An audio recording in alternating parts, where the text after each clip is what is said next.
चलिए चौथा नंबर का मत चढ़ाएंगे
देवा पतति देवाय शान्तदेवा ओमी परमात्मा से पता श्रुति प्यारे मनमंदी समर्पयामि स्वाहा सुभद्रकावलय भूरि देवा विभूषि दुर्गाधरे गुणिमतानुति मां शिवन्ति दुर्गादेवा परनिरन्तर भूरि सन्त्या विद्यालयोऽद्य विनिशामपि सौम्य ओमी परमति से पदार्थ योगस्य काकलति नमस्कारनि सदा भगवति गमनाति विमादेशा सदा भगवति पुनैककटुर्ति लोकं विद्याणि भवति विश्वदाति सदा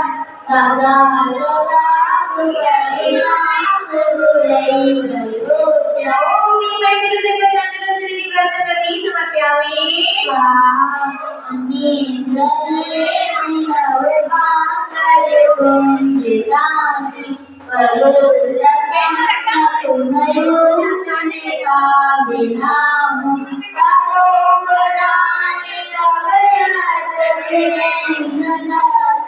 पद्मानि दारुगुरा परिकल्पयन् ओमी मनोविचि पतनिषोते दिव्यागणनि समर्पयामि स्वाहा युद्धं यदा तव विभूतिरभूतिनीतं धर्मो हरेशं विदौ न कदापनस्य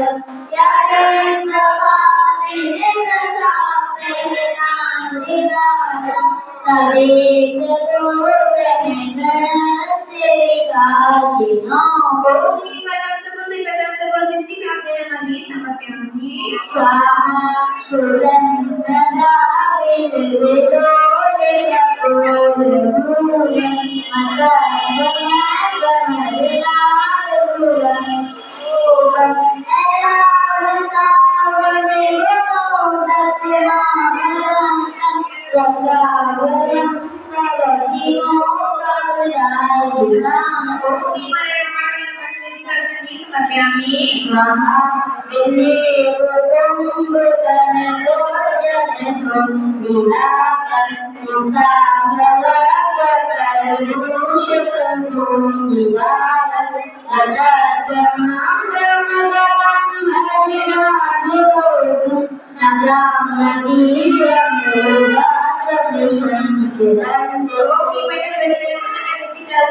समर्पयामि स्वाहा कल्पान्तिकाले पवनोदतवरी कल्पं तवानलं चलितमोदयमुष्करीकं विस्मन्तिरसुमेधसां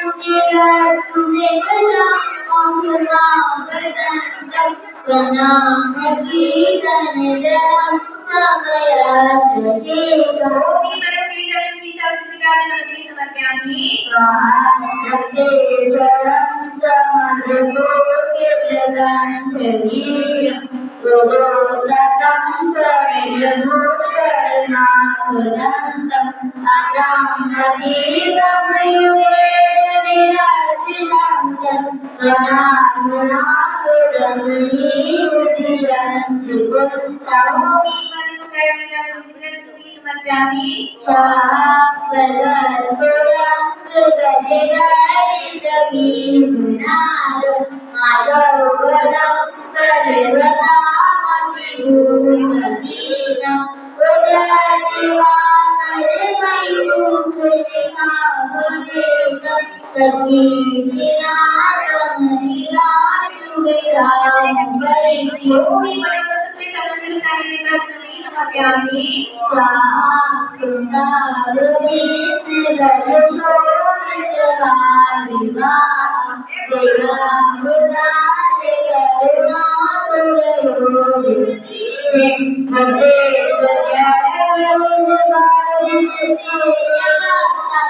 त्वयागुरुवादिनीयकाशतपादुकं कलुगनाशयो नमन्ति ओमी परमवर्षप्रभृत समर्पयामि स्वाहा अमृतेन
करके आरती मुझे सजग की नजर सफल हो जाए। गुरुवर के चरणों में नमन, गुरुवर के चरणों में नमन। जय जय गुरुवर भक्त पुकारे, आरती मंगल गाए। करके आरती करके चरणों में नमन, गुरुवर के चरणों में नमन।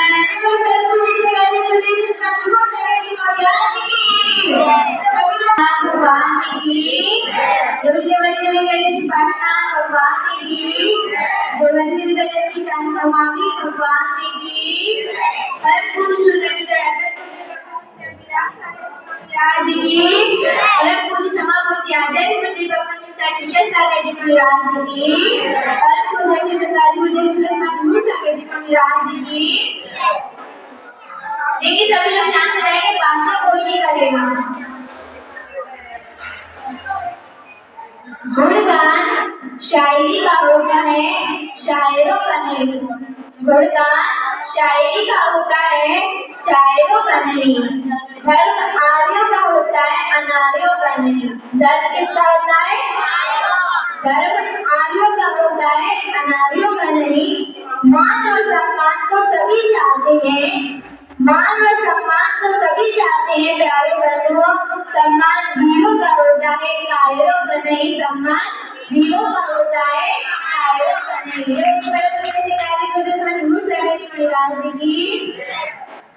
देखिए सभी लोग शांत हो जाएंगे, फिर प्रश्न मंच करेंगे। इसी से ध्यान से सुनेंगे सभी लोग। आज आपको एक कहानी सुनाएंगे शाकाहार के ऊपर। बच्चे लोग ध्यान से सुनेंगे। एक शाकाहार के ऊपर एक कहानी है। पहुंचा देना सर ये कोई दिल्ली की सरकार तक, पहुंचा देना सर ये कोई दिल्ली की सरकार तक। लोकसभा में जाने वाले नेताओं की कार तक, लोकसभा में जाने वाले नेताओं की कार तक। रोको मांसाहार निर्यात, रोको मांसाहार निर्यात। पशुओं को यदि तुम ना देते चॉकलेट और गोलियां, पशुओं को यदि तुम ना देते चॉकलेट और गोलियां, और दे देते बछड़ों को प्यारी प्यारी लोरियां, और बछड़ों को नहीं देते प्यारी प्यारी लोरियां। अरे उनको पल्ले तो दो तुम, अरे उनको तो तुम पल्ले दे दो, केवल सूखी घास पर। और नींद भी पानी दो तुम उनको प्यासे प्यासे पर, और नींद भी पानी दो तुम उनको उनकी प्यास पर।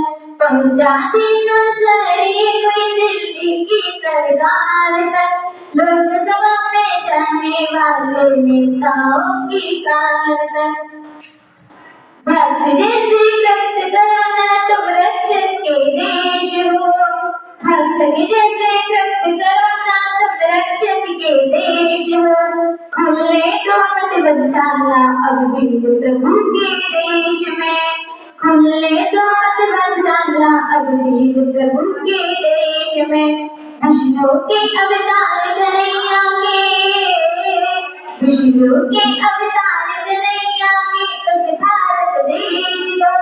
गोकुल में रह गए चराएगा जैसे वेश में, गोकुल में रह गए चराएगा जैसे वेश में। पहुंचा देना सभी कोई दिल्ली की सरकार तक, लोकसभा में जाने वाले नेताओं की कार। कृष्ण की गैया शिव की नदी आदिनाथ के बैल को, कृष्ण की गैया शिव की नदी आदिनाथ के बैल को। काट काट कर बेच रहे हो मानव की अभिषेक को, काट काट के बेच रहे हो मानव की अभिषेक को। अगर यही विनाश रहेगा सारी, अगर यही विनाश रहेगा सारी अपने देश में, मिट जाएगी ये सरकार जो बेचे मांस विदेश में, मिट जाएगी ये सरकार जो बेच देगी विदेश में। पहुंचा देना सरे कोई दिल्ली की सरकार, लोकसभा में जाने वाले नेताओं की कार्ड। धरती पर भूकंप आएगा, चप्पा चप्पा डोलेगा, धरती पर भूकंप आएगा, चप्पा चप्पा डोलेगा। पशुओं का सहारा तुम पर नरक के द्वारे खुलेगा, पशुओं का सहारा तुम पर नरक के द्वारे खुलेगा।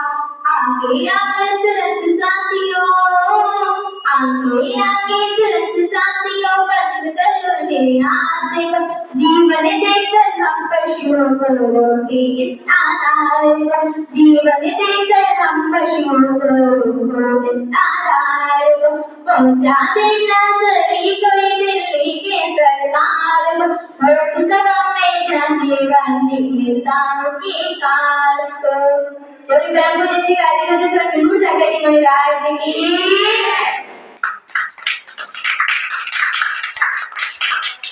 चलिए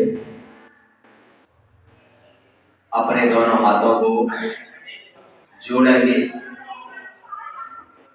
मेरी समझ में एक बात नहीं आई,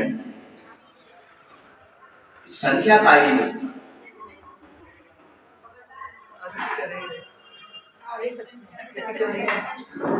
क्योंकि मैं देखता हूँ कि आज जिस जिनका है वो उनके साथ आगे 15-20 लोग, फिर भी संख्या बढ़ती। इसका मतलब है कि जो कराता है वो एक ही दिन का राजा है, कितने दिन का, और वो जो जिनको बुलाता है वो भी एक ही दिन के क्या, फिर उनको कोई मतलब। तो इसका मतलब आप धर्म करने आते या स्वार्थ करवाने, धर्म करने आते या स्वार्थ करवाने आते। अगर धर्म करने आते तो रोज आते, और इसका मतलब है कि जिसने कराया उसका स्वार्थ करवाकर हम चले। लेकिन धर्म में स्वार्थ जोड़े तो वृद्धि हो तो कभी पूर्णता नहीं होगा। धर्म निस्वार्थ है, क्या है, कैसा है, क्या जोड़ रहे हैं धर्म में, स्वार्थ मत जोड़ो, धर्म का निस्वार्थ भाव से करो। किसी का भी वक्तांबर हो, लेकिन हम तो गुरु के चरणों में जा रहे, हम तो भगवान आदिनाथ की स्तुति ऐसी भावना से हम आएंगे तभी हमें। चलिए अपने दोनों हाथ जोड़े। ओम नमः शिवाय, ओम नमः शिवाय, ओम नमः शिवाय। मंगलमय मंगलकर हुए तेरा ज्ञान, नमो ताय देवे अरिहंता दीवान। नमन चरण में कर रहे अनुनय से करियो, कदम कदम बढ़ते चले मोक्ष पहल कियो, कदम कदम बढ़ते चले। अरे अनंता अनंत शुद्ध परमेश्वरी भगवान की, 1000 श्री आदिनाथ भगवान की, 1000 श्री महावीर भगवान की, आचार्य गुरु श्री भ्राशर जी मुनि महाराज की, आचार्य गुरु श्री विशुद्ध सागर जी मुनि महाराज की, अहिंसा मई धर्म की। जब ये परम पूज्य से गाली को दिल मन सागर जी महाराज की। मोक्ष न मिले अरिहंत के बिना, अरिहंत करवाने ना शब्द के बिना।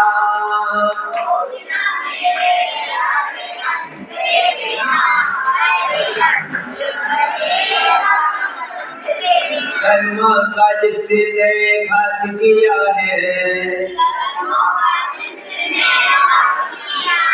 नाथ दर्शन सुख प्राप्त किया है, मोक्ष न मिले कर्म अंत के बिना। अरे अंत बने ना संत के बिना। पंचाचार्य पाल रहे, आचार्य संभाल रहे, उपाध्याय ना हो गद संग के बिना। अरे अंत बने ना संत के बिना।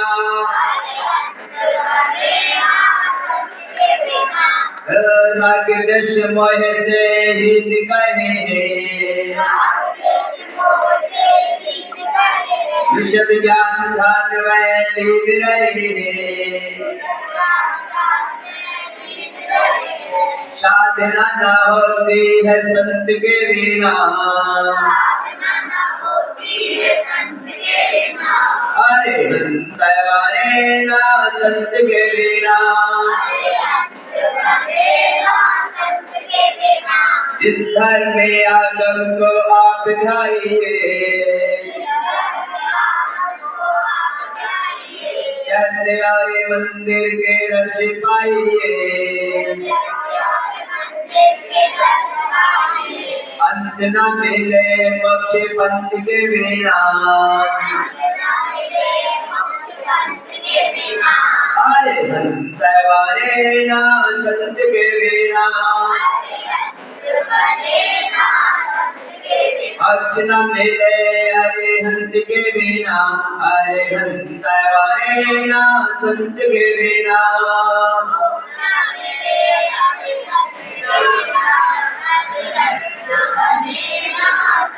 बड़े बच्चे बच्चे भगवान की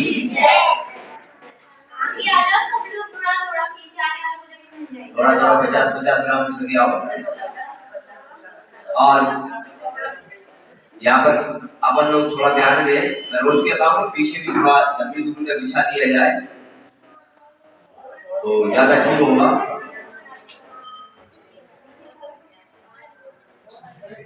चलते हैं अपने गुरु भक्ति की। अब चल रहे हैं हम अपनी इस मंजिल की तरफ। और हम अगर ध्यान से सुनेंगे तो प्रश्न के उत्तर भी हम दे सकते हैं। और बातें करेंगे, इधर उधर ताकाझाकी करेंगी तो फिर जब प्रश्न होगा तब कहेंगे आए जी में तो भूल गई। काय भूल गई? कहा गंजी जी महाराज बोल रहे तब मैं क्या बातें करूं। इसलिए क्या करो, बातों को बंद करके सब मेरी तरफ देखो, कहीं पर भी इधर उधर मत देखो। ठीक है बंधुओं, भगवान की भक्ति, भगवान की भक्ति जब की जाती है तो विचार करें थोड़ा सा। हम शास्त्रों को जब पढ़ते हैं, शास्त्रों के अंदर भी बताया जाता है कि भक्ति कैसी होना चाहिए। तो आचार्य कहते हैं कि भक्ति में किसी भी प्रकार का, जिस प्रकार आप देखते हो कि एक रंग जो होता है और उस रंग से कोई वस्तु अगर रंग दी जाती है तो सारी उसी रंग की नजर, लेकिन उसी पर अगर किसी दूसरे रंग के छींटे लग जाए तो रंग अलग अलग। इसी प्रकार भक्ति हुआ करती है। भक्ति इसी प्रकार भक्ति में जो रंग जाता है सम्यक दृष्टि जीव, और उसे किसी भी प्रकार का भेद दिखाई नहीं देता। देता है? नहीं देता। किसको? सम्यक दृष्टि। सम्यक दृष्टि ऐसे रंग में लगता है कि उसे कोई भेद दिखाई नहीं देता है। और मिथ्या दृष्टि जो होता है उसे हमेशा क्या दिखाई देता है? उसे हमेशा, क्योंकि उस रंग पर क्या लगे हुए हैं, इसलिए उसको वही नजर आया करते हैं। अपन विचार करें, थोड़ा चिंतन करें, जरा सोचें कि भगवान की भक्ति करने में एक रंग में रंगे होना चाहिए। गुरु की भक्ति करने में एक रंग में रंगे होना चाहिए, उसमें किसी प्रकार का भेद नहीं होना चाहिए। अब अपन यहाँ पर विचार करें कि अगर भगवान के मंदिर में हम स्वार्थ से जाते हैं, क्या करें, वैसे तो मन नहीं था मेरा जाने का, पर क्या करूं मैं, अब वो क्या करूं, मुझे स्वार्थ निभाना पड़ेगा, समाज के बीच में रहते हुए इसलिए जाना क्या? तो क्या भक्ति हुई? भक्ति हुई क्या? नहीं। भक्ति तो तब होती, तब सोचते मुझे जिनेंद्र प्रभु के चरणों में, मुझे जिनेंद्र प्रभु के चरणों में भक्ति के लिए जाना है, मुझे गुरु के चरणों में जाना है, मुझे संसार के स्वार्थ से क्या लेना और क्या देना है, क्योंकि ये स्वार्थी जीवन को मैंने अनादिकाल से जिया। अभी तो ये मनुष्य जन्म मुझे मिला है और ये जैन कुल मिला है, इसी समय तो मुझे सम्यक प्राप्त करने की, ज्ञान प्राप्त करने की, इसी समय तो सारी चीजें मुझे मिली है, और इन सबको प्राप्त करके मैं अपने जीवन का आत्म कल्याण क्या करूंगा? आत्म कल्याण करूंगा। या ऐसा विचार व्यक्ति जब करता है तो जिनेंद्र भगवान की तरफ उसके कदम अपने आप चलने लगते हैं, गुरु के तरफ उसके कदम अपने आप बढ़ने लगते हैं। और जब उसके मन में संसारी स्वार्थ का जब भाव रहता है, तब वो कहता है आए तो मैं मंदिर, क्यों जी मंदिर नहीं जा रही, बोले वरना बुलाओ ही नहीं जा मैं हमें। अब बताओ, तुम तो जरा विचार करो, थोड़ा चिंतन करो, आप विचार करिए, थोड़ा चिंतन करिए, थोड़ा सोचिए, तो हमको क्या करना है, कैसे रंग में रंगना है? एक रंग में रंग जाओ। हमें किसी प्रकार जिनेंद्र प्रभु की अर्चना करने के लिए, गुरु के गुणगान गाने के लिए किसी की बुलाने की कार्य है क्या? पर है क्या? नहीं, ये तो कह रहे हो, ये तो तुम कह रहे हो। विचार करो, कभी कभी तो मैं सोचता हूँ, कभी कभी तो विचार करता हूँ कि मंदिर के करीब में लोग रहते हैं, हमें कल क्यों नहीं आए? बोले हमें पता ही नहीं था कि मंदिर में कार्यक्रम था, आवाज नहीं आई थी। बोले आवाज तो आ रही थी पर हमें, बोले क्यों? बोले जिसने करा उसने हमको बताया। अरे भाई तेरे कान में जिनेंद्र भगवान की अर्चना की, भक्ति की तेरे कान में आवाज आ गई, और उसके बाद भी तू कह रहा मुझे पता, बोलो, उसके बाद भी हमको पता नहीं है। चार तो ऐसी मायाचारी, इस प्रकार की हमारी भावना, इसी प्रकार की मन कसा है, हमारा क्या करेगी फिर? बंधुओं, सम्यक दृष्टि जीव कसायों से रहित होता है, उसके अंदर कोई कसाय नहीं होती। सम्यक दृष्टि जीव कभी मान नहीं करता, अवमान नहीं करता, वो तो सरल स्वाभावी होता है। कैसे होता है? सरल स्वाभावी होता है। और सरल स्वाभावी जीव जो होता है वो कभी इन चीजों की अपेक्षा, बोलो, रखता है क्या? नहीं रखता है। और अगर अपन इसकी अपेक्षा रख रहे हैं तो निश्चित समझ लेना कि अपने अंदर मान कसाय क्या बैठी है? मान कसाय बैठी हुई है। और वैसे भी अपन कहते हैं का 10 लक्षण पर्वों में तुम पढ़ते हो, फिर तो समझ में नहीं आता कि 10 दिन तो पूजा करते हो, उसके बाद भूल जाते क्या? और उसके बाद तुम भूल जाते हो कि नहीं? तो अपने लिए 10 लक्षण परमेय पर पढ़ते हैं, और पढ़ते समझता है उस समय तो बड़ा अपना शुद्ध भोजन करेंगी, क्या मंदिर में शुद्ध वस्त्र पहन के जाएंगे, बढ़िया पूजा करेंगे, पाठ करेंगे, अनेक प्रकार की आरतियां करेंगे, उपवास करेंगे, व्रत करेंगे, और वो करते हैं कि नहीं? हाँ? करते हैं ना अपन। लेकिन 10 दिन बाद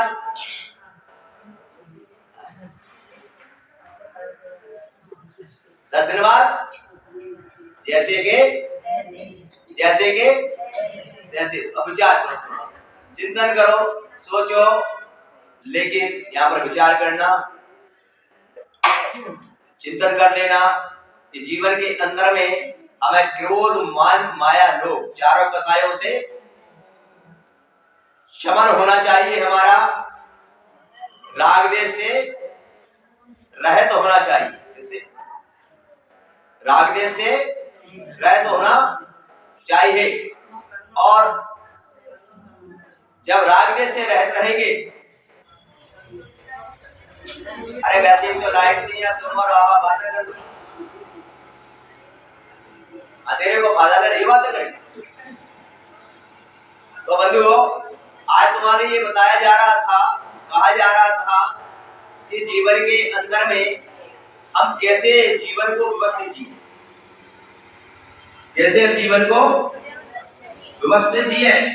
यहाँ पर आचार्य कहते हैं कि संसार में पाप किसके लिए किया जाता है,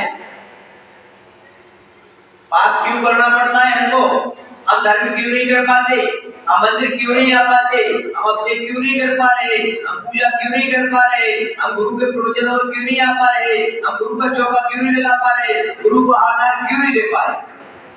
इसका कारण पाप प्रवृत्ति में क्यों लगे हैं, समझ में आया ये बात?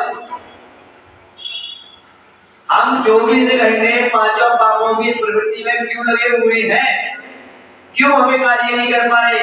कभी आपने विचार किया, कभी सोचा? बच्चों,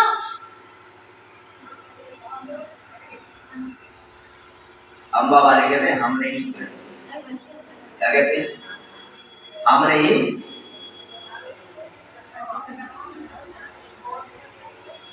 क्यों? ध्यान रखो, ज्ञानावरणी कर्म का बंध होता है। कौन से कर्म?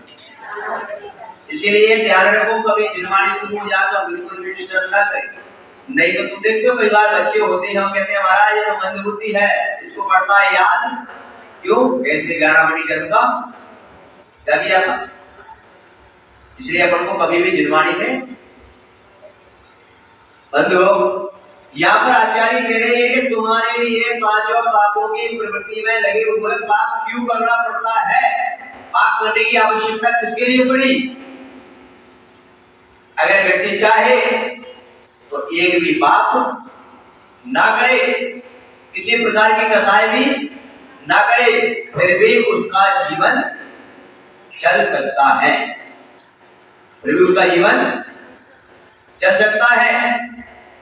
चल सकता है कि नहीं? किसके लिए किया जाता है पाप, बताओ?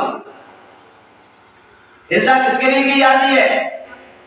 झूठ किसके लिए बोला जाता है? चोरी किसके लिए की जाती है? उसे किसके लिए किया जाता है? परिग्रह किस लिए किया जाता है? ये पांचों पाप क्यों किए जाते हैं? आप लोगों को विदित होना चाहिए। संसार के अंदर में आचार्य कहते हैं कि अगर व्यक्ति अपनी आवश्यकता में जीना शुरू कर ले तो उसे कोई पाप नहीं करता। इसके लिए आवश्यकता के लिए कोई पाप नहीं करना पड़ेगा। अरे पाप तो अनावश्यकता के लिए करना पड़ता है कि नहीं? इसके लिए पाप करना पड़ता है। आवश्यकता के कभी पाप होता ही नहीं है। अब बताओ, संसार के अंदर में अगर व्यक्ति आवश्यकता में जिएगा तो उसे पाप की भी जरूरत नहीं पड़ेगी, और वो धर्म जो हमारे भगवान महावीर ने हमें धर्म बताया है उसको व्यवस्थित ढंग से वो धर्म भी कर सकता है और व्यवस्थित ढंग से अपने परिवार को भी तब चला पाएगा जब वो किसमें जिएगा। आज का प्रत्येक व्यक्ति किसमें जी रहा है, बोलो, आवश्यकता में, अनावश्यकता में जी रहा है। इसीलिए वो दुखी है, इसीलिए उसको पांचों पाप करने पड़ते हैं, इसीलिए उसको राग द्वेष करना पड़ता है। ध्यान रखो अपने जीवन में आवश्यकता क्या है। तो आचार्य कहते हैं आवश्यकता क्या है, रोटी कपड़ा और मकान। क्या क्या चाहिए आप लोगों को, पेट भरने को भोजन चाहिए और तन ढकने को वस्त्र चाहिए और सिर ढकने को छत चाहिए। क्या बस इतना तो जीवन है, इससे ज्यादा क्या है। आपके पास जो पाप करके आप करोड़ों अरबों की संपत्ति एकत्रित करने हुए, तो क्या मैं आपसे पूछना चाहता हूँ कि पेट तो कैसे भरेगा, भोजन से भरेगा ना, बोलो, और तन कहाँ से ढकेगा, कपड़ों से। और छत के नीचे, एक छत के नीचे भी अपने बैठे हैं, एक व्यक्ति झोपड़ी बनाया छत के नीचे भी रह रहा है, और एक व्यक्ति क्या अरबों करोड़ों की बिल्डिंग बनाया वो भी गाय के नीचे रह रहा है, वो भी बोलो गाय के नीचे रह। यहाँ पर एक सेठानी बैठी है, क्या वो 500 की साड़ी पहनी है, दूसरे सेठानी 5,000 की पहने है, तीसरी 50,000 की पहने है, और साड़ी तो साड़ी है और साड़ी से नहीं ढकेगा, इससे ज्यादा बोलो इससे ज्यादा क्या होगा बताओ। ध्यान रखो, घर पर तो भोजन करते हो, घर पर शुद्ध दाल रोटी बनाते हो, क्या बढ़िया सात्विक जीवन से जीते हो, उससे भी पेट भरेगा और शरीर भी स्वस्थ रहेगा। क्या उसके लिए क्या करना पड़ेगा, आपको झूठ बोलना पड़ेगा, नहीं बोलना पड़ेगा, कोई पाप नहीं करना पड़ेगा। लेकिन भाई भोजन जब होटल में करने जाओगे तो आपको पाप करना पड़ेगा। क्यों, तो 50 रुपए का घर का भोजन होटल में 500 रुपए का मिलेगा, 500 रुपए का भोजन करने के लिए हमें झूठ बोलना ही बोलो करना पड़ेगा कि नहीं। तो काय के लिए बोला हमने, पाप इसलिए किया। और अनावश्यकता की कभी पूर्ति बोलो हो सकती है, अनावश्यकता की कभी पूर्ति नहीं हुआ करती है। चाहे तुम दिन और रात दुकान कर लो, झूठ बोल लो, व्यापार कर लो, बात करो, फिर भी अनावश्यकता की पूर्ति हो सकती है। बोलो, बोले एक बिल्डिंग बन गई, बोले दूसरी और चाहिए, दूसरी बन गई, अब तीसरी और चाहिए। बोले अब घर में विचार करो, घर में आप रहते हो, तो घर में रहने के बाद बताओ, बोले कितने कमरे हैं, बोले लोग कितने हैं, बोले 5, कमरे कितने हैं, कमरे भी 5। अब बताओ, बोले 5 कमरे में एसी, 5 में टीवी और 5 में बताओ काम एक टीवी से भी और नहीं चल सकता। लेकिन अब आवश्यकता है क्या अनावश्यकता, बताओ, तो आज किसमें जी रहे हैं हम लोग, बताओ तुम लोग। तो अनावश्यकता क्या है, अनावश्यकता के लिए पाप करना पड़ेगा, और पाप करोगे तो नरक गति के दुखों को करना पड़ेगा। और आवश्यकता में जियोगे तो पाप नहीं करना पड़ेगा, जब पाप नहीं करोगे तो स्वर्ग के सुखों को। कितनी सरल उपाय बता दिया आचार्य ने, कितना सरल उपाय बताया है। तो ध्यान रखें, पर इस बात का विचार करें, पाप जब भी होगा तो काय के लिए होगा, आवश्यकता में कभी पाप नहीं होता है। अब बताइए, यहाँ पर इतनी बैठी हो माता बहने, बताइए मुझे क्या कि सुबह सुबह नल आती है, क्या आती है, क्या आती है, आवश्यकता कितनी पानी की होती है, बोलो। उसके बाद नल के ले जाने के रोड पर आवश्यकता है क्यों, तो क्या कर रहे हैं हम, आप कर रहे हैं किसके कारण। ध्यान रखो, हमें किसी भी चीज के अंदर में विचार करें, तो चिंतन करें, जरा सोचें।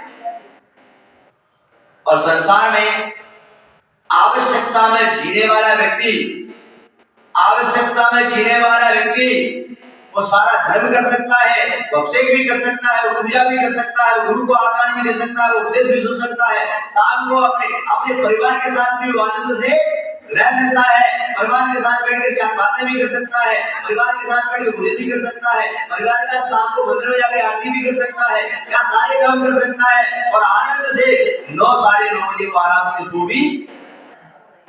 बोलो कौन व्यक्ति? और अनावश्यकता वाला व्यक्ति ना पूजा कर सकता है, ना अभिषेक करता है, गुरु को हाथ दे सकता है, ना उसको उपदेश में जा सकता है, ना शाम को मंदिर जा सकता है और रात्रि में 2 बजे से पहले सो भी नहीं सकता। बोलो कितने बजे से? 2 बजे से पहले।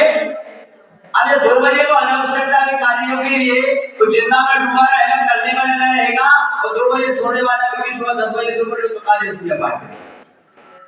बताओ तो किसमें जीना है? बस बोल तो देते पर करनो वही है, करना वही है। महाराज दुनिया कुछ भी कहे, करेंगे वही जो मेरे मन में है, करेंगे वही जो मेरे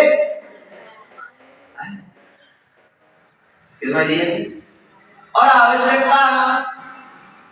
आवश्यकता में जीने वाला व्यक्ति पांच पाप नहीं करना पड़ता है। अब आवश्यकता में जीने की इस प्रकार की एक कला है, इस प्रकार की एक बात है। अब चिंता करो क्यों? मुझे एक छोटी सी बात याद आती है, एक छोटी सी बात मुझे याद आती है। एक परिवार अपने आनंद से अपने जीवन को जी रहा था, किसी प्रकार का कोई विकल्प नहीं था, किसी प्रकार का कोई पाप नहीं करना पड़ रहा था।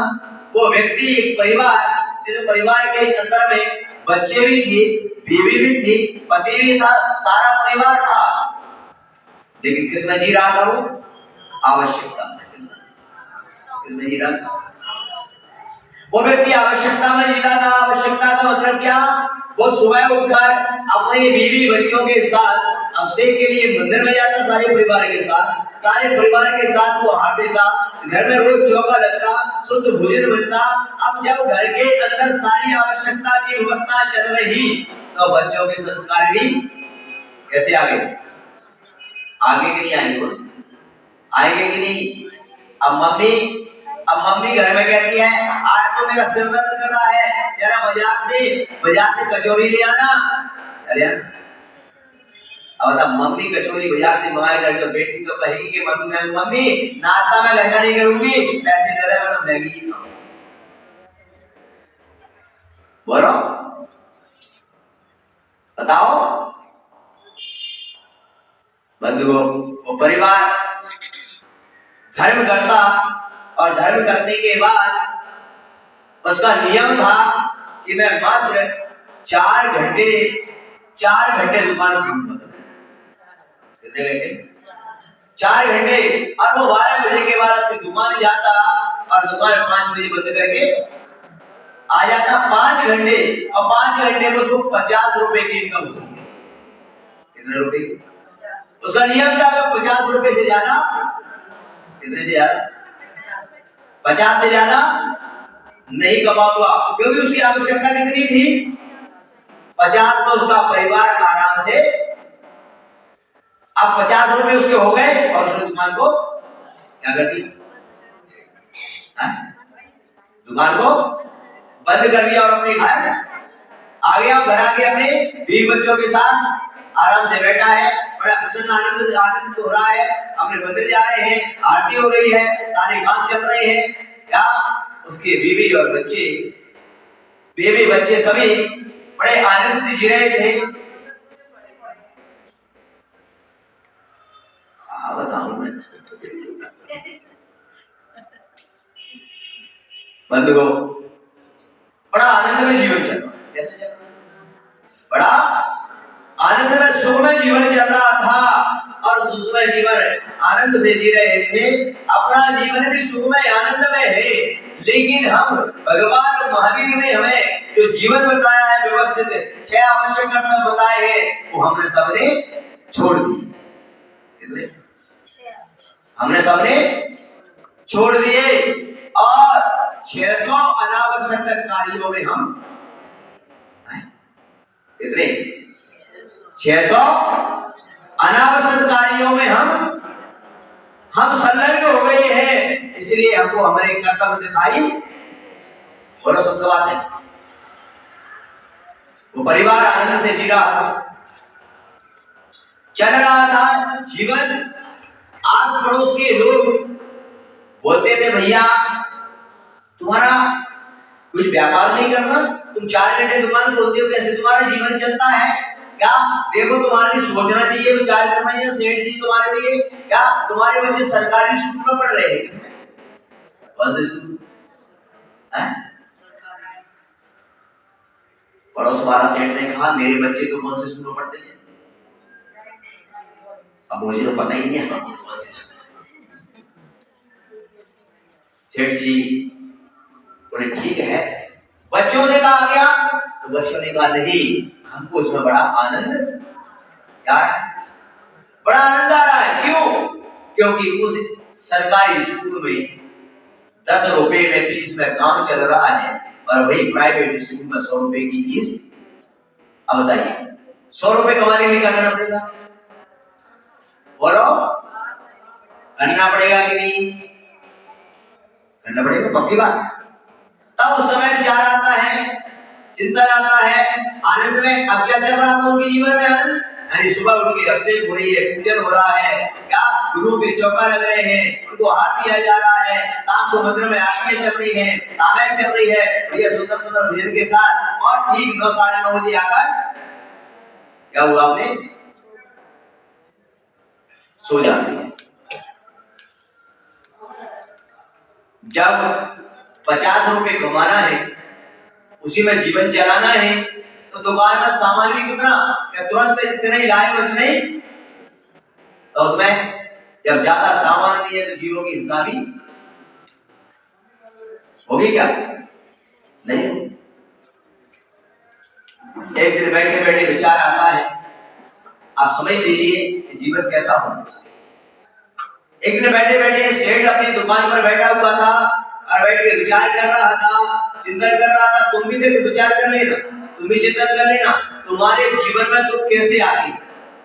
तो कोई दूसरा नहीं लाता, तो कोई दूसरा नहीं देता हमको, हम स्वयं दुख लाते हैं हमारे जीवन में और हम स्वयं दुखी होते हैं। कोई दूसरा हमको दुखी वो कर सकता है? कौन दुखी होता है? स्वयं। स्वयं क्यों होते हैं? तो वो व्यक्ति सेठ पर बैठा बैठा व्यक्ति विचार कर रहा था, चिंतन कर रहा था कि मेरा जीवन तो यूं ही चला। मेरी बीवी मंदिर जाती है तो कभी 100 रुपए से ज्यादा की साड़ी पहनकर।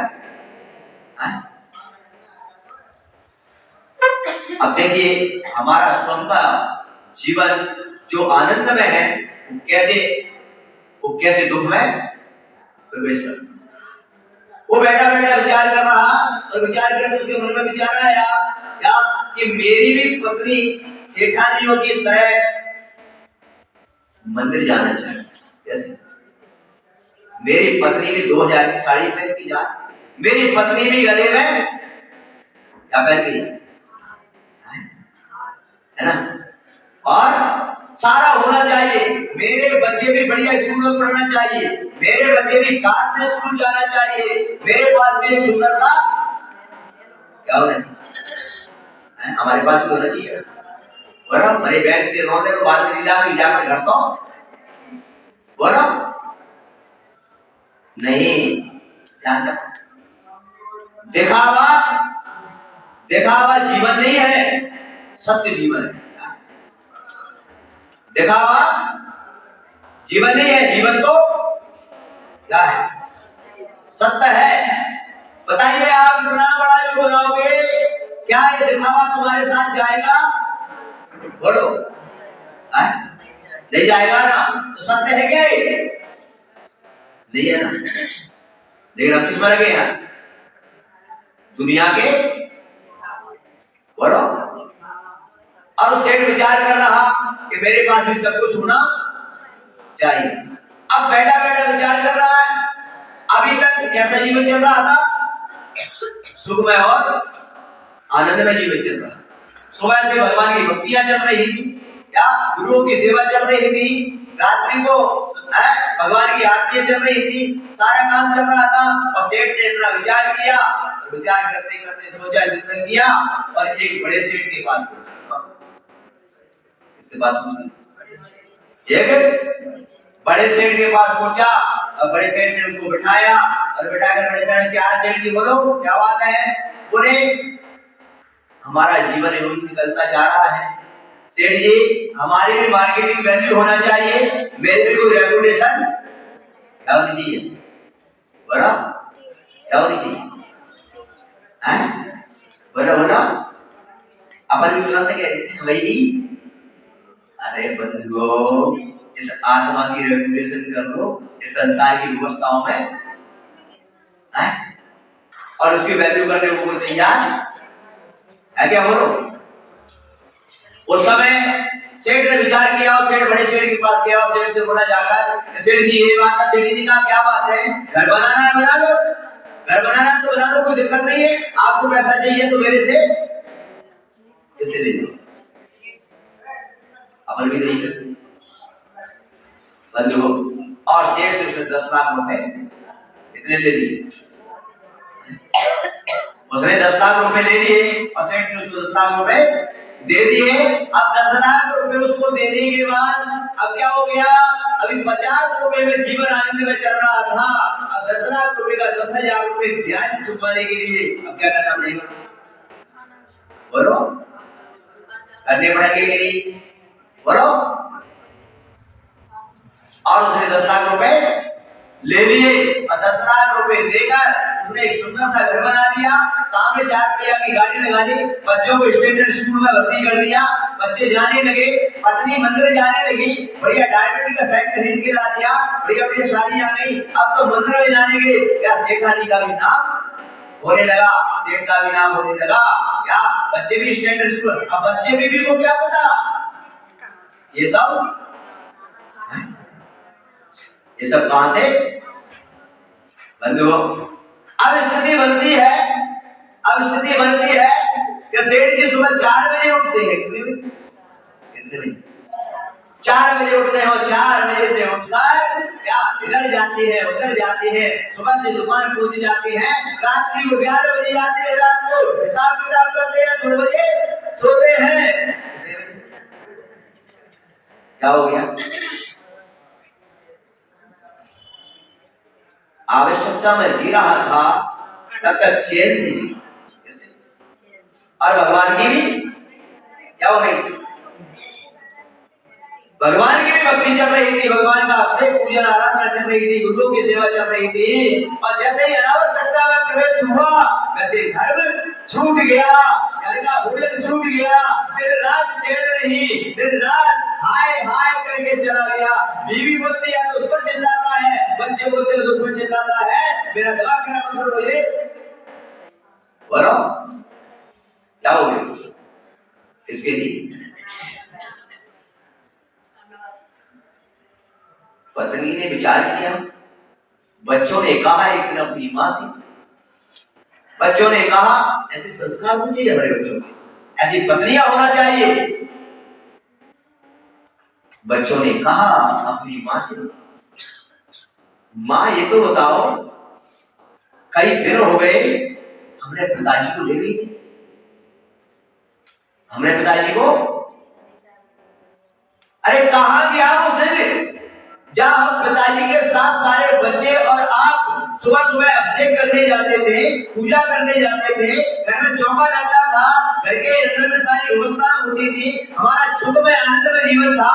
रात्रि को आराम से बैठकर भोजन, रात शाम को भोजन करके रात्रि को आराम से पूजा आरती करके आकर हम सब लोग सो जाते थे। क्या हो गया माँ बताओ हमको, आज पिताजी का इंतजार करती हो तो 12 बजे तक बैठकर कि आ रहे होंगे घर पर और आते ही हो उनके लिए तुम तैयार कर देती हो, या हम इंतजार करते हैं, हम इंतजार करते करते सो जाते हैं और सुबह सुबह उठते हो तो पता घर में नहीं जा रहे। माँ बताओ तो जरा क्या हो गया, क्या हो गया? वो हमारा वो आनंद में जीवन कहां चला गया? वो सुख में जीवन हमारा कहां चला गया? माँ ने कहा बेटा, मुझे भी पता नहीं। बच्चे बड़े दुखी हो रहे हैं, माँ भी दुखी हो रही है कि हमारा सुख चैन सब चला गया, धर्म चला गया। क्या अब उनको पता क्या? ये सब एक दिन सेठ जी आते हैं घर पर, बच्चे और उनकी पत्नी बैठ जाती हैं और बैठ कर कहती हैं, बताओ जरा कि क्या हो गया? ना हम धर्म कर पा रहे, ना कर्म कर पा रहे, ना चैन से बैठकर हम भोजन कर पा रहे, ना चार बातें कर पा रहे हैं। सेठ ने कहा कोई बात नहीं है। उन्होंने बच्चे जिद पड़ जाती है, पत्नी जिद पड़ जाती है, आज तुमको बताना ही पड़ेगा। कारण क्या है? तो सेठ कहता है कि देखो सच बात ये है कि ये बंगला, ये गाड़ी, इस सब के लिए, ये सब करने के लिए मैंने 10 लाख रुपए उधार लिए और अब मुझे दिन रात मेहनत करना पड़ती है, दिन रात मुझे दौड़ना पड़ता है उसका ब्याज चुकाने के लिए, उसका बोझ चुकाने के लिए। इसीलिए अगर इतनी मेहनत नहीं करूंगा मैं, ये सब। पत्नी और बच्चों ने कहा, सेठ जी से कहा, ये बंगला नहीं चाहिए, ये गाड़ी हमको नहीं चाहिए, ये हमें जेवर नहीं चाहिए हमको, ये ऐसा आराम नहीं चाहिए हमको। हमारे अंदर ये वही जीवन चाहिए जिसमें हमारे धर्म मिलता हो, जिसमें सुकून से जी सकते हो, जिसमें आनंद से जीना, वही जिंदगी चाहिए। ऐसी जिंदगी हमको नहीं चाहिए।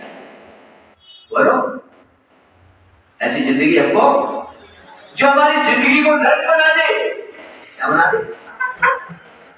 क्या बना दे? जो हमारी जिंदगी को नर्क बना दे, ऐसा सुख हमको नहीं चाहिए। हमें तो वो सुख चाहिए जो हमारे जीवन को स्वर्ग बना दे, हमारे जीवन को आनंदित बना दे, वो सुख चाहिए। क्या? कौन सा सुख चाहिए? वही सुख चाहिए जहां जिनेंद्र भगवान का क्या कर सके, अभिषेक कर सके, जहाँ जिनेंद्र भगवान की पूजा अर्चना कर सके, जहाँ गुरुओं को आहार दे सके, जहाँ गुरुओं की भैयावती कर सके, जहाँ भगवान की आरती कर सके और जहाँ पर आनंद से सारा परिवार बैठकर एक साथ बैठकर भोजन कर सके, जो हंस मुस्कुराता है, आनंद में रहे, वो जीवन चाहिए हमारे लिए। कौन सा जीवन चाहिए? ये जीवन चाहिए। ये जीवन हमको नहीं चाहिए। ऐसा सुख नहीं चाहिए जो हमारे जीवन को क्या बना दे। जब धर्म छूट जाएगा तो जीवन क्या बनेगा? बोलो, जब धर्म छूट गया तो जीवन बंद हो। उस बीवी बच्चों ने कहा, हम नहीं रहेंगे ऐसे घर में, हम नहीं बैठेंगे ऐसी गाड़ी में, हम नहीं पहनेंगे जेवरों को, हम नहीं पढ़ेंगे उस स्कूल में, हमें तो वही सुख चाहिए, वही 50 रुपए चाहिए, वही हमारा उसमें रहने की। लेकिन हमें श्री भगवान की क्या चाहिए? देव शास्त्रों की भक्ति चाहिए। क्या चाहिए?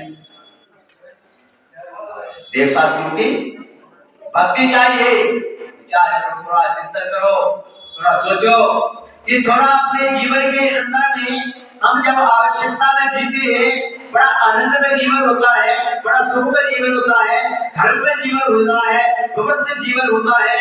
और जब हमारे अनावश्यकता में जीते हैं तो कितनी भी व्यवस्थाएं खड़ी कर लो, सारी व्यवस्थाएं कम बढ़ जाती है और तो मैं कोई सुख प्रदान नहीं कर सकती है। बोलो, क्योंकि मैंने बता दिया अनावश्यकता की पूर्ति कभी हो ही। कितनी भी व्यवस्थाएं कर लो, कितनी भी दुकानें खोल लो, कितने भी व्यापार खोल लो, कितने भी करोड़ रुपए कमा लो, पर अनावश्यकता की कभी और हो सकती है। और आवश्यकता की बोलो, आवश्यकता की पूर्ति में ज्यादा समय बोलो लगता है नहीं। तो आज हम किसमें जी रहे? प्रत्येक व्यक्ति किसमें जी रहा है? और मैं आपसे निवेदन कर रहा हूं, आपसे मैं अनुरोध कर रहा हूं कि देश के अंदर, विश्व के अंदर अगर सभी लोग आवश्यकता में जीने लगे तो आज भी चौथा काल हमारे लिए कहीं दूर है क्या? बोलो। तो ये बात नहीं करेंगे आवश्यकता में, चौथा ही कारण है क्या? ख्याल रखो अपने जीवन में। मेरा सिर्फ इतना कहना है कि सब आवश्यकता में जियो, अपने बच्चों को आवश्यकता में जीना सिखाओ और अपनी पतियों से कहो कि मुझे वो सुख चाहिए। पति से कहो रात को 9 बजे आकर सो जाओ, सुबह 5 बजे उठो और मेरे साथ मंदिर चलो, मुझे जिनेंद्र भगवान का अभिषेक दिखाओ और मेरे साथ पूजन करो। बस इससे ज्यादा मुझे बोलो कौन सी पत्नी है ऐसा? रानी चिंता बन जाओ, सब बन जाओ। विचार करो, थोड़ा चिंतन करो। ये बच्चे का है क्या? नहीं, हमें तो जिनेंद्र भगवान का अभिषेक करना है, हमें तो जिनेंद्र भगवान की पूजन करना है क्या? ऐसा हमारे मन में भाव आ जाए, ऐसा हमारे मन में विचार आ जाए। नहीं, शाम को बंद करो ये दुकान, चलो हम जिनेंद्र भगवान की आरती करेंगे, घर में गुरु आए हैं उनका उपदेश सुनेंगे क्या? हमारे घरों के अंदर में हमारे लिए साधु की जीवन हम जी रहे हैं, आवश्यकता में जी रहे हैं, इसी में हम गुरु को भी याद कराएंगे। बस इससे ज्यादा हमको जाने चाहिए, कुछ भी नहीं चाहिए, नहीं चाहिए। क्यों? क्योंकि सब यही बड़ा वो साथ बता क्या साथ जाए, क्या साथ जाएगा उनका? अरे आज तक बड़े बड़े महारथी आए, बेबी को साथ लेकर गए क्या? बोलो नहीं जा पाए। ध्यान रखो बंधुओं, मेरा कहने का तात्पर्य सिर्फ इतना है, समझाना मेरा सिर्फ इतना है कि अगर प्रत्येक व्यक्ति आवश्यकता में जीना शुरू हो जाए और अनावश्यकता को छोड़ जाए तो उसे कोई पाप करने की, जब पाप नहीं करेंगे, जब पाप नहीं करेंगे और पाप नहीं करेंगे तो अपने आप स्वर्ग और मोक्ष की, बोलो स्वर्ग और मोक्ष का रास्ता अपने आप में खुला है, कभी बंद हो सकता है क्या? बोलो। और जब अनावश्यकता में जिएंगे तो स्वर्ग और मोक्ष का रास्ता हमेशा क्या है? बंद है, वो कभी खुलने वाला नहीं है। तो आप लोगों से मेरा निवेदन है, अनुरोध है कि आप लोग ऐसी आवश्यकता का जीवन बनाइए जिसमें हमको धर्म भले करने के लिए जिनेंद्र भगवान की अर्चना पूजन करने को मिले, गुरुओं की सेवा करने को मिले, परिवार के साथ 4 बातें बैठने को मिले, परिवार के साथ भोजन करने को टाइम मिले, आनंदमय जीवन मिले, तब तो हमारा जीवन जीते जी स्वर्ग बन जाए। और जब हम यहाँ पर ही स्वर्ग नहीं बना पाए जीवन में तो स्वर्ग की इच्छा है? जब यहाँ पर स्वर्ग नहीं बना पाए तो इसे पर विचार करें, चिंतन करना चाहिए। ऐसा चिंतन करते ही हम अपने जीवन को इस आवश्यकता में जीने का निश्चित प्रयास करेंगे तो निश्चित हमारा जीवन सुखमय और मंगलमय बनेगा। और अनावश्यकता में जियोगे तो कभी हमारा जीवन सुखमय मंगलमय नहीं बन सकता है। चाहे दुनिया की कितनी भी दौलत इकट्ठी कर लेना, कितनी भी कुछ भी इकट्ठे कर लेना, कभी हमारा जीवन सुखमय नहीं बनेगा। और इसलिए आज इतना ही बड़ी बच्चे परमेश्वर भगवान की चलिए दूसरे बच्चे चलते हैं।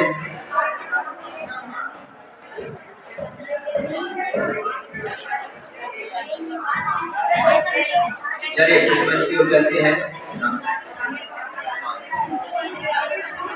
देखिए कोई बात नहीं है, कोई बात नहीं है। देखिए आप नहीं समझते, एक के पेट में दर्द होता है, क्या होता है? इसको ज्यादा शांति से। और इंडिया के अंदर में विशेषता है, भेड़ चाल है। क्या है? एक गई तो काम तो छूनी नहीं, घर पे जाकर क्या कछु भी नहीं भाई। एक गई तो क्या करते हैं? जी नीचे से करेंगे पूरी चले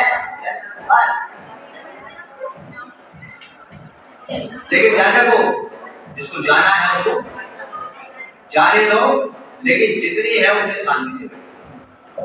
क्या करो? शांति से बैठो। मैंने अभी देखा उस दिन तंबोला हुआ है। क्या हुआ?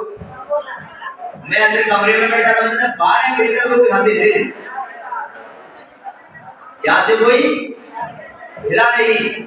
अभी भजन संध्या को हिला नहीं। अभी यहाँ पर कोई सामाजिक कार्यक्रम होते थे हिलते, लेकिन प्रवचन में आनंद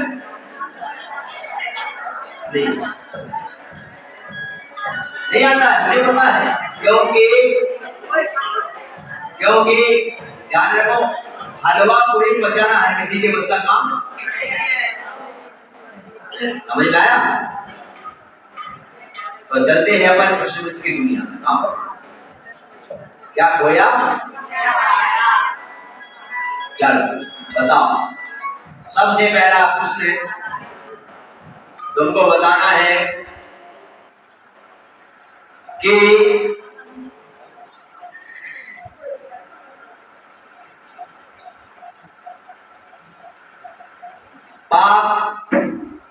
पाप किसके लिए करना पड़ता है? पाप किसके लिए करना पड़ता है? और बस बोलते हाथ ऊपर करेंगे। जिनको दीदी पूछेंगे अभी तक किसको नहीं मिला इनाम? अभी तक जिसको इनाम नहीं मिला हुआ है,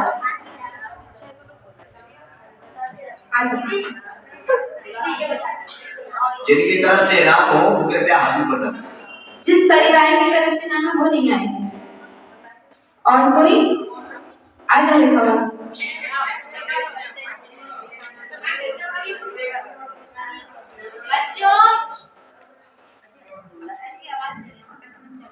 इच्छाएं महाराज जी स्वार्थ अपने स्वार्थ के लिए,